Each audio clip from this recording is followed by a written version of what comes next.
गंगा जी के लिए जैसे कहा गया सर्वत्र गंगा सुलभा, सर्वत्र गंगा जी सुलभ हैं, 3 स्थलों पर गंगा जी दुर्लभ हैं। गंगा सागर में, हरिद्वार में, गंगा सागर में और प्रयाग में। कनखल को कनखल में है, प्रयाग में और गंगा सागर में। ठीक इसी प्रकार से नर्मदा जी भी सुलभ हैं, पर 3 स्थलों में नर्मदा जी को दुर्लभ बताया गया है। उसमें एक अमरकंटक में श्री नर्मदा जी, और एक नर्मदा और समुद्र का संगम है वहाँ नर्मदा जी, और तीसरा स्थान है भृगुकच्छ, जिसको भड़ोच कहते हैं। भृगुकच्छ हमारे पूज्य परम पूज्य प्रातस्मरणीय बाबा श्री ठाकुरदास जी का जो अवतरण क्षेत्र है वो सूरत का ही क्षेत्र है, भड़ोच का ही क्षेत्र है। उसी क्षेत्र में भृगुकच्छ क्षेत्र में ही पूज्य बाबा श्री ठाकुरदास जी का पवित्र विप्र कुल में, उनका देसाई ब्राह्मण कुल में उनका जन्म हुआ बाबा का। तो नर्मदा जी के उत्तर तट पर जहाँ भृगुकच्छ नाम का महान तीर्थ है, वहाँ यज्ञ हो रहा है। भगवान वहाँ के लिए चल पड़े। तम नर्मदायास तट उत्तरे बलेर यरित्विजस्ते भृगुकच्छ संज्ञके प्रवर्तयन्तो भृगवः क्रतुत्तमं व्यचक्ष ताराद्वितम यथा रविम्। भृगुकच्छ क्षेत्र में भगवान चल पड़े, जहाँ ब्राह्मण यज्ञ का अनुष्ठान करा रहे थे। अब भगवान नर्मदा जी के तट पर पहुंच गए, भड़ूच में। नर्मदा जी का वहां पाट बड़ा है भड़ूच में, भृगुकच्छ में। अब भगवान छोटे से बालक विचार करें कि पल्ली पार यज्ञ हो रहा है, इस पार करके हमको जाना है, नर्मदा जी कैसे पार करें। दंड है, कमंडल है, कुशा है, मोटक है, मृग चर्म लटका हुआ है। छोटे से तो ठाकुर जी हैं, अपनो सामान ही ना है संभर रहा उन पे। दंड पकड़ते हैं तो मृगचर्म खिसक जाता है, मृगचर्म छोटे से ठाकुर जी हैं। अब बड़े ये भगवान की लीला है। भगवान सोच रहे कैसे पार करें नर्मदा जी को। तब तक एक ब्राह्मण देवता वहां दिखाई पड़ गए। उन ब्राह्मण ने जैसे ही देखा कि एक विलक्षण तेजस्वी बटुक ब्रह्मचारी, और वो इस उपक्रम में व्यस्त है कि मैं नर्मदा जी को कैसे पार करूं, तो इसका मतलब ये भी नर्मदा पार करके बलि के ही यज्ञ में जाना चाहता है। और ये तो बहुत तेजस्वी बटुक है। भिक्षा भी स्वरूप देख के मिलती है। हाँ, शकल देख के भिक्षा मिले बुरो मत मानियो। बड़े बड़े महामंडलेश्वर बड़ी बड़ी मूल्यवान गाड़ियों में बैठ के मांगने जाते हैं, भीख ही मांगने तो जाते हैं। उनको बेचारों उनको बहुत ज़्यादा मिल जाता है भिक्षा में। और जो ऐसी सीताराम राधे श्याम आवाज़ लगाते हैं, उनको ले बाबा ले जा, एक टुकड़ा ले जा, उनको बेचारों को कम मिलता है। तो भीख भी भेष से मिलती है, और आकर्षक व्यक्तित्व तो होना चाहिए।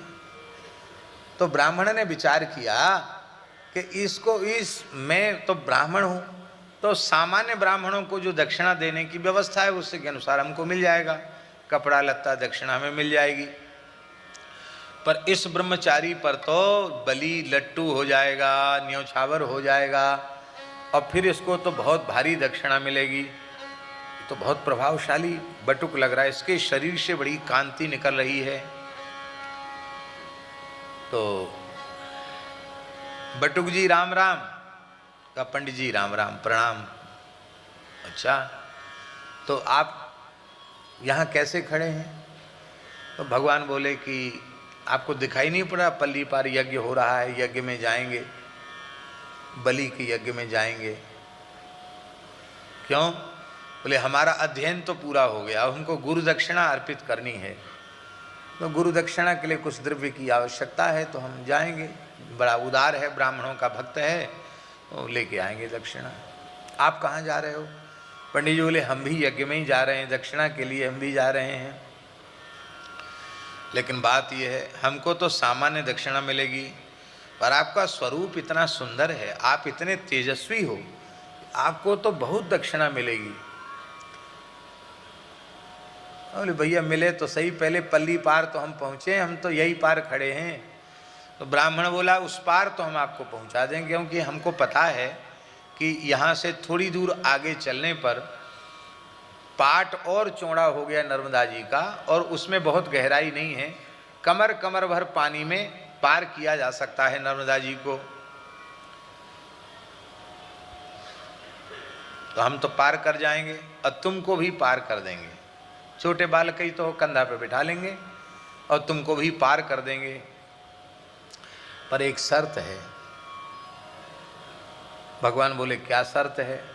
बोले शर्त यही है कि जब दक्षिणा मिलेगी ना, तो हम और हमारी दक्षिणा और आपकी दक्षिणा दोनों मिलाकर एक कर दी जाएंगी और फिर आधी आधी बटेगी। ये शर्त मंजूर हो तो हम आपको पार कर देंगे। भगवान हंसने लगे।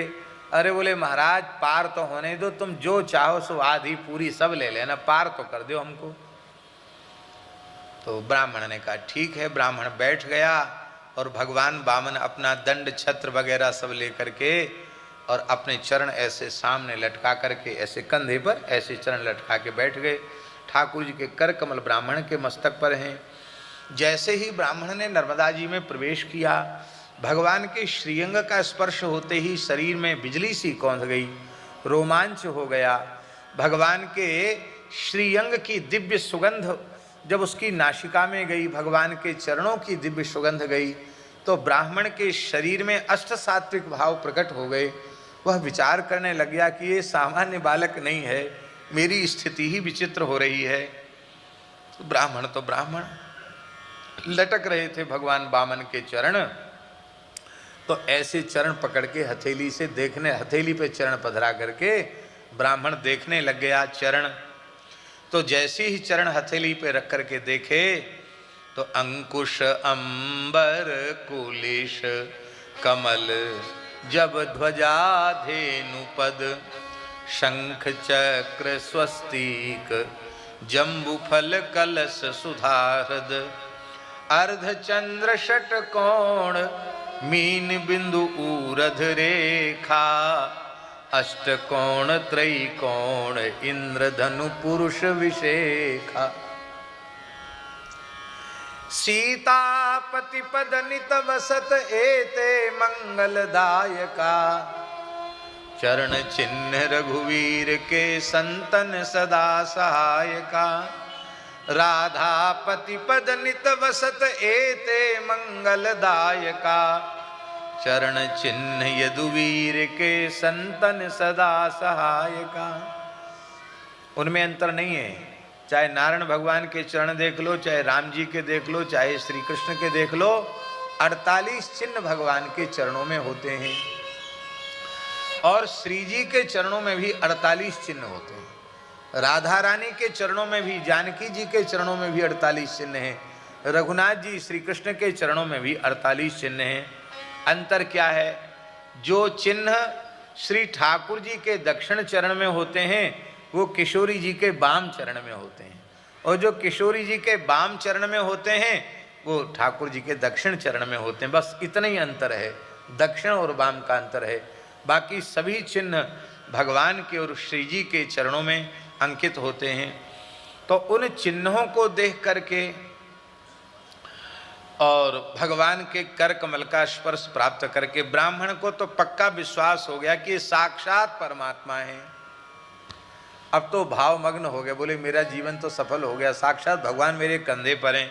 और कंधे पर ही नहीं, भगवान वामन के चरण तो छाती से टकरा रहे हैं और उनके हाथ से उनका मस्तक पकड़े हुए हैं। तो चरण का स्पर्श वक्षस्थल से और उनके करकमल का स्पर्श मस्तक से हो रहा है। मुझसे बड़ा भाग्यशाली कौन? तो ऐसी भाव भंगिमा, ऐसी भावधारा जगी कि ब्राह्मण तो जड़वत हो के बीच नर्मदा जी के बीच में खड़े हो गए। उनकी भाव समाधि सी लग गई। ठाकुर ने कही पंडित जी यहीं ठाड़े रहोगे तो फिर दक्षिणा कहाँ मिलेगी, जल्दी चलो पार करो। बहुत चेताया, तब उनको अपने भाव का संवरण किया, होश आया। बोले महाराज अब तो हम आपको पार नहीं करेंगे। क्यों? आपने पहले वचन दिया कि हम पार करेंगे, अब कहते पार नहीं करेंगे। क्यों पार नहीं करोगे? तो ब्राह्मण देवता बोले पहले आप हमको आश्वासन दीजिए कि हम तुम्हें भव सागर से पार कर देंगे, तो हम आपको नर्मदा जी से पार कर देंगे। क्योंकि मैं आपको पहचान गया हूं, आप कोई सामान्य बटुक ब्रह्मचारी नहीं हैं, आप साक्षात परब्रह्म परमात्मा हैं, आप यज्ञेश्वर नारायण हैं, हम आपको पहचान गए हैं। आपने अपनी लीला से यह बामन का रूप धारण, बटुक का रूप आपने धारण किया है। भगवान बोले पंडित जी काय को भ्रम में पड़ रहे हो? जो एक छोटो सो बालक एक नदी पार नहीं कर सके, वो समुद्र कैसे पार कराए सकेगो? तो पंडित जी बोले अच्छा ज्यादा चतुराई खेल रहे हमारे संग, अब यहीं उतार दें तुम्हें बीच में। ठाकुर जी बोले हमको तैरना आता नहीं, हम डूब जाएंगे। तो फिर आश्वासन दो, अब छिप नहीं सकते हो, मैंने आपको पहचान लिया है। इतना पहचानते ही भगवान हंसने लगे, बोले जब तुम्हें विश्वास दृढ़ हो गया कि मैं अमुक हूं तो बिल्कुल ठीक तुमने पहचाना, मैं वही हूं। और जो मेरा जीव एक बार दर्शन कर लेता है, तुम्हें तो दर्शन भी प्राप्त हुआ, स्पर्श भी प्राप्त हुआ, और मेरी लीला का सुख भी तुम्हें प्राप्त हो रहा है। तुम तो भव सागर से मुक्त हो गए, उतर गए पार। इसलिए भव सागर से पार उतरने की चिंता तो अब छोड़ दो, और कोई मनोरथ हो तो बताओ। बोले महाराज संकोच लग रहे हो? नहीं नहीं संकोच मत करो, कह दो। तो ब्राह्मण देवता बोले कि दूसरा मनोरथ ये है कि आपके छोटे बाल रूप का दर्शन करके हमारे मन में बड़ा वात्सल्य भाव जग रहा है, हम आपकी बाल लीला का दर्शन करना चाहते हैं। भगवान बोले बामन अवतार में बाल लीला का दर्शन नहीं होगा, यहाँ तो बस बटुक हो गए और भिक्षा मांग के देवताओं का काम बना के फिर कश्यप जी के हम प्रतिष्ठित हो जाएंगे। लेकिन ये बाल लीला यहाँ संभव नहीं है। पर बाल लीला देखने का मनोरथ तुम्हारे हुआ है, तो ये बाल लीला का दर्शन कृष्णावतार में तुमको होगा। उसी को हमारे यहाँ ब्रज में पाणे लीला कहा गया। पाणे भोग लगा न पावे, ये श्री यशोदा जी के, महराने के, यशोदा जी के कुल के कुल पुरोहित के रूप में ये प्रकट भय, यही ब्राह्मण। और जब इनने सुनी कि यशोदा जी के लाला भयो है, नामकरण संस्कार गर्ग जी कर गए, और बड़ी सुंदर सुंदर लीला है रही हैं, शैशव लीला ठाकुर जी की। तब दर्शन करवे पाणे जी आए। यजमान की बेटी का दर्शन करें, यजमान की बेटी के लाला को मोड़ो दे के हमें आशीर्वाद दें। हमें पाणे जी आए, यशोदा जी ने बड़ा सत्कार किया, नंद बाबा ने चरण पखारे, और पंडित जी बड़े कृपा करके पधारे। बोले महाराज आप तो हमारे पुरोहित जी हैं, हमारे कुल खानदान के पुरोहित जी। देखिए धर्मशास्त्र की मर्यादा है, हर व्यक्ति का कुल पुरोहित अलग होता है। तो बर के खानदान के जो कुल पुरोहित हैं वह जितने पूज्य होते हैं उतने ही पूज्य अपनी पत्नी का जहाँ जन्म हुआ है, माने अपनी ससुराल के जो ससुराल पक्ष के जो पुरोहित हैं उनका भी अपने कुल पुरोहित के जैसा ही आदर करना चाहिए। तो शांडिल्य जी हैं कुल पुरोहित नंद बाबा के, और ये पाणे जी कुल पुरोहित हैं श्री महराने के जो जसोदा जी के पिता माता के कुल पुरोहित हैं। बड़े प्रेम से उन्होंने सत्कार किया है और कहा कि प्रसाद पाओ। बोले तुम्हें तो पता ही है कि हम स्वयं पाकी ब्राह्मण हैं। यशोदा जी ने कहा ठीक है कि तो पद्मा गैया के गोबर से चौका लगा दिया, सारी सीधा सामग्री सब रख दी, और ब्राह्मण ने जमुना जी में गोता लगाया और नित्य नेम किया, संध्या वंदन करी, और करवे के बाद जैसे ही अपने ठाकुर जी को भोग लगाने लगे, शालिग्राम जी को भोग लगाने लगे, और तुदीयम वस्तु गोविंदो तुभ्यमेव समर्पये, तो बाल कृष्ण प्रभु आ गए, और वो तो आंख मूंदे रह गए, और ठाकुर जी ने भोग लगाना आरंभ कर दिया।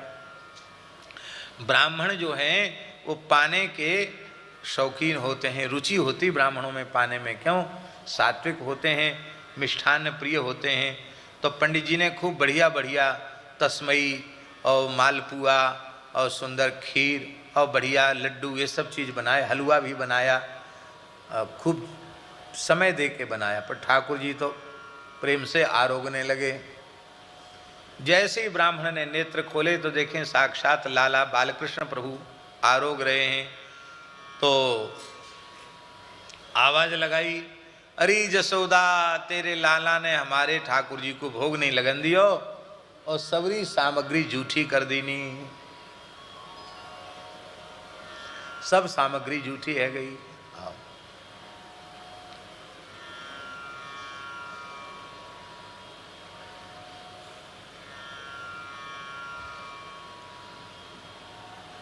यशोदा जी दौड़ी और बाल कृष्ण को उठा के ले गई। ठाकुर जी पैया पैया चल लेते हैं, उठा के ले गई और बड़ी जोर की डांट लगाई, अरे हमारे पुरोहित जी हैं और बेचारे कहाँ थे, पैदल चल के आए और तुमने उनको प्रसाद नहीं पाने दिया, बीच में ही जूठा कर दिया। डांट लगाई मैया ने। पुरोहित जी को दया आ गई, बोले कोई बात नहीं, बालक है, हम दोबारा बना लेंगे।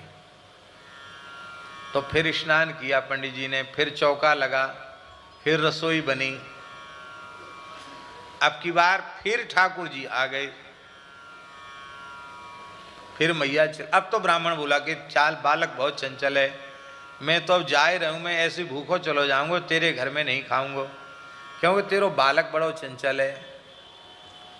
मैया बोली, पंडित जी आशीर्वाद दो बालक को, ये है तो चंचल पर एक ही है, हमारो जैसो है तैसो है।